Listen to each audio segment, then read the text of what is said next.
कृष्णा प्रिय भक्तों। तो अभी हम आए हैं श्री रावल धाम में, जो राधा रानी का जन्म स्थान है। तो राधा रानी के बारे में ऐसा बताया जाता है कि राधा रानी के माता पिता कौन हैं? विश्वभानु जी और कीर्तिदा माता।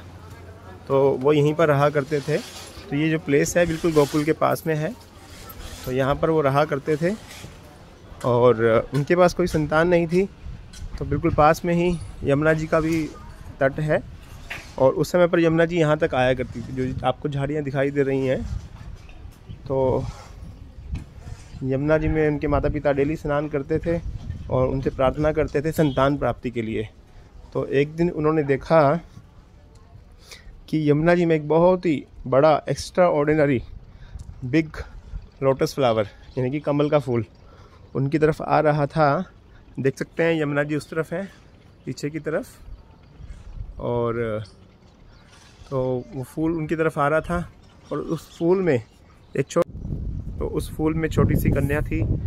तो जब उन्होंने कन्या को प्राप्त किया तो उन्हें लगा कि यमुना देवी ने उन्हें एक छोटी सी कन्या प्रदान की है। तो उन्होंने उसको अपनी पुत्री के रूप में स्वीकारा और उनका नाम हुआ श्रीमती राधा रानी। तो राधा रानी कभी भी अपनी आंखें नहीं खोलती थी। तो वृषभानु जी को बड़ा ऐसा लगता था कि उनकी बेटी जो है देख नहीं पाती। लेकिन 1 साल के बाद जब श्री नंद नंदन कृष्ण गोकुल में जब प्रकट हुए तो उनको बधाइयाँ देने के लिए जो उनके पिता हैं यहाँ से गए गोकुल में नंद महाराज को। तो वहाँ जाकर के जब पहली बार कृष्ण ने राधा रानी को छुआ, कृष्ण सिर्फ कुछ ही दिनों के बच्चे थे उस समय पर, और जैसे उन्होंने राधा रानी को छुआ तो राधा रानी ने अपनी आंखें खोली। तो इससे पता लगता है कि राधा रानी कितना कृष्ण से प्रेम करती हैं कि उनसे पहले उन्होंने अपनी आंखें ही नहीं खोली, है ना। क्योंकि राधा रानी संसार को नहीं देखना चाहती थी। राधा रानी यहाँ पर आई केवल और केवल कृष्ण को देखने के लिए। तो इस तरह से ये एक छोटी सी कथा है रावल धाम की।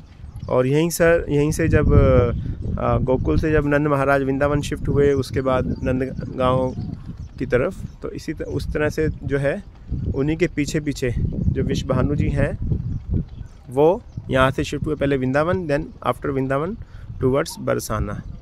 क्योंकि यहाँ से शिफ्ट होकर के बरसाना में जो पर्वत है ब्रह्मा जी का, उस पर्वत पे जाके उन्होंने अपना घर बनाया तो उसका नाम पड़ा बरसाना। तो इस तरह से ये मंदिर की छोटी सी कथा है। तो अभी इस स्थान पर राधा रानी का मंदिर है जो कि राधा रानी का जन्म स्थान माना जाता है। हरे कृष्णा।